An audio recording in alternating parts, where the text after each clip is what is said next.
business, perhaps an entrepreneur, and you're wondering what the heck to do with your sales figures, why everything doesn't jive up, and what do you do if your key employee just isn't working for you anymore? Well, today my guest is going to answer that and a lot more for all of us who are entrepreneurs in the struggling economy. My guest is Rebel Brown. She's written this great book, Defying Gravity. Doesn't matter which way you put this book cover, it's upside down. I just love it. Welcome to the show. Thanks, Michelle. It's so great to be here with you. Tell me what you mean by don't always pay attention to your figures, because your sales figures and your business figures just reflect back what you think they mean. Well, you know, the book Gravity, the Defy Gravity, is all about gravity, which is the way we've always thought about it or done it, right? Right. And what happens with numbers, especially not as much sales forecasts, but when you get into market research and things like that, or you get into not real numbers but forecasting, we put our own belief systems into those numbers, Sure. right? So when we analyze market research, I mean, show me a good marketer and they can analyze market research to make it prove what they want it to prove, right? Show me a great sales guy and he can put together a fabulous forecast that may or may not be accurate, but what he's doing is he's saying, okay, this is my belief, and the beliefs may not have a foundation. And so, you know, the book is about really how do you question the way you've always done it, the way you've always thought about it, and look at things differently. And one of the things that we need to look at differently is our numbers, because we do tend to make the numbers tell the story that we want to tell. And often we have people analyzing the numbers who even aren't analysts. You know, they're people who are looking at the numbers with an idea of what they want to prove, and they prove that. And all it does, it may, you know, for a board of directors meeting or a sales conference or whatever, it may give us great numbers, but it may not reflect the reality of the business. And the longer we do that, the bigger the hole we dig for ourselves. So how does this apply to entrepreneurs like me who, I'm a real positive person, so I may say to myself, well, I got 5 sales today, and next month I hope to get 7 sales, so I'm going to put in my mind that I'm planning my business around the 7 sales, and I have a couple of assistants and several people that help me, but I'm a real small business. How does this apply with my positive attitude in a down economy? What do I do with my numbers? Well, you know, I think the key is, you know, gravity is, we are natural born gravity machines because we learn. And we learn from our experiences, negative and positive. We learn from friends, parents. In business, we learn from our experiences. We learn from other people. And we learn to be positive or negative, to look at the economy as an opportunity or a downturn, whichever we want, right? And part of what we learn is, you know, we learn to think the same way about things, and we learn patterns and we learn pattern approaches. And there's nothing wrong with that as long as those approaches and those patterns are realistic and they evolve as our markets evolve, right? So in the case of, I made 5 sales and I've got this kind of resources, I have this in the pipeline, and I think I'll do 7 next month, those are all supported by credible data, and they're supported by what's really going on in the market. What happens when we get into trouble is when we have numbers or approaches or beliefs that are based on the way we did it. So example, if you said, well, I sold 5 last year and then I sold 7, so this year I'm going to sell 5 and then sell 7. There is no way that you can equate what happened last year to what happened this year. Right, okay. Right? Does that make sense? And yet, Absolutely. think about it. When we do forecasting, you know, I actually worked for a client one time that showed me their forecast for a new product.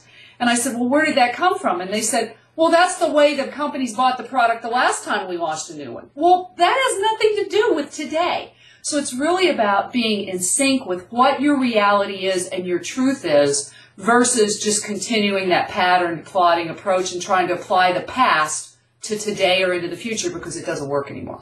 And that requires a really deep level of honesty, I think, because the market has changed so much in the last couple of years. Some people are doing really well in this economy, and other people are still struggling to sort of figure out how to move forward.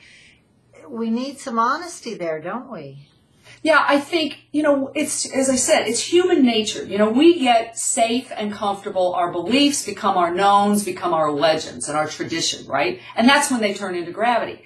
And we get safe and comfortable in those knowns and the way we've done it, the processes, the numbers, the approaches, the beliefs. And it's not that we're being dishonest. It's just that we're being human. Yeah, and, okay. you know, we are. And I tell people, to defy gravity, you have to let go of your human nature. And the good news is, because we are learning machines, we can learn to think differently. We can learn to, to stop and say, well, why do I believe that? Why do I think that's true? Where's my proof that that's still true today? And all it takes is beginning to ask those kinds of questions, and all of a sudden the honesty comes up. And it's not that we're being dishonest, it's just that we're being patterned creatures of habit. Mm-hmm, mm-hmm. And so if we just start to ask questions, I was working with talk about being in a bad market. Think about being a nonprofit asking businesses to fund you because you're a chamber of commerce, right? I was working with a friend of mine who is the CEO of that company, and his comment after he read the book, he called me and he said, I'm buying 6 for my management team. And I said, why? He said, because you made me realize something. I started questioning. And when I hit the word donations, all of a sudden it hit me, who says I have to be funded by donations? Why can't I take my management team, go sell consulting deals to the successful businesses in my area, earn my donations, and then apply that to my nonprofits? And that's what he's doing. Now think about that. It wasn't that he was dishonest in being, I have to go I have to go get money, I have to be a barnacle in everybody else's wallet. It was, he hadn't thought of a way out of the box. Wow. And simply by saying, who says I have to be a charity? I can be self-funded nonprofit. And that's exactly what he's doing today. Great example of how to think out of the box in today's economy. Now, you talk a lot about employees here, and that's a struggle because people may have had employees before and had to let them go, and now maybe they need to rehire a different kind of employee. You talk about outgrowing key employees. Tell me, should we be hiring right now? How do we make a decision? I think that depends on your own business and where first of all, I believe there's no two business situations alike. Every one is unique. So there's not a standard process or a paint by numbers approach to get you from A to B. That's why the book's more about how to think differently, not A, B, C, what you do, because everybody's different. What I advise clients, when it comes to key employees, the biggest problem I see in my consulting business with clients who have been in turnaround or, in problem situations or sliding is they've held on to people who are negative, who are naysayers, who are the closet revolutionaries who smile and say, oh, yes, I support that. And then they go away and gather their little teams and get everybody to go in a different direction than the business wants to go. And I think those are the employee things that you have to deal with. And nobody likes dealing with that kind of stuff. I mean, it's the hardest thing you have to do is to deal with that. And I have to just say, Raul, because also you're talking about it, they go off in their teams, but someone like me who's working with a couple of part-time people and a couple of VAs and somebody in a different country who does some writing for me that I like, it's still the same, even though I'm a real small entrepreneurial business, it's the same energy where if they're not really in sync with me, I got to deal with it right away. You have to deal with it. I had that. It's me as a solo entrepreneur with a lot of outsourced resources and contractors. And, I had a guy that I loved as a graphics designer. But all of a sudden, I found out he was adding numbers to to his hours. Right. The quality went down. The delivery wasn't on time. And you know what? He and I we had a beautiful relationship, and I loved the guy. But all of a sudden, I was like, this is not healthy. It's not good for me. I'm delaying projects. There were all the excuses, and I finally had to deal with it. And of course, there was this big upheaval. But you know what? I went and found somebody else. The guy's just as good. It's on time. It's on budget, etc. And my business is smooth. And at some point in time, business is not a democracy, and popularity is not part of our job description, right? I love that. I love that. And it's hard because we all want to be liked and loved, and we want to have a business that is a family, especially in small businesses. I think that's true. But, you have to do what's right for the business. And that doesn't mean you have to be negative with employees, but it does mean when you have a problem, you have to deal with it, because it's also not fair to all the other employees who are looking going, well, why does that person get to be late and not on, and over budget, and yet I'm held to my accountability and responsibility, and I'm delivering the way I said I would.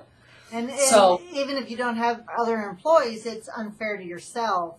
It's unfair, Yeah, if you see yourself as the caretaker of the business, takes out that personal thing. Oh, I'm going to have to fire someone. I don't want to do that. If you what's best for the business, and that's what you're saying. Great advice. We've just got a minute left. Tell me about the difference between creating value and talking about features. Okay, so value is in the eye of the beholder. And in the case of business, our beholder are the people who buy our products. They're the people with the bucks, right? Mm-hmm. Value is what we do for them that brings them benefits, all right? So I may sell you a product with a feature, but that's not value. That's a product. The value is the way I change your life, the way I change your business, the way I help you do things better. That's what we're talking about with value. And too often we get confused and we start talking about lists of capabilities and, the laundry list or the Chinese menu. That's not what customers want to know. What are you going to do to make my life easier? What are you going to do to make my business grow? What are you going to do to solve my problems? And that's where we talk about value. My guest today is Rebel Brown. You can find her at rebelbrown.com. The book's called Defying Gravity. She's got a workbook that you can download and some DVDs coming out. They can get the workbook from the main site, or what's the address? Yeah, they can get the workbook, and the DVDs will be coming on the site. Great. Thank you so much for being a guest. Thanks so much, Michelle. Great chatting with you.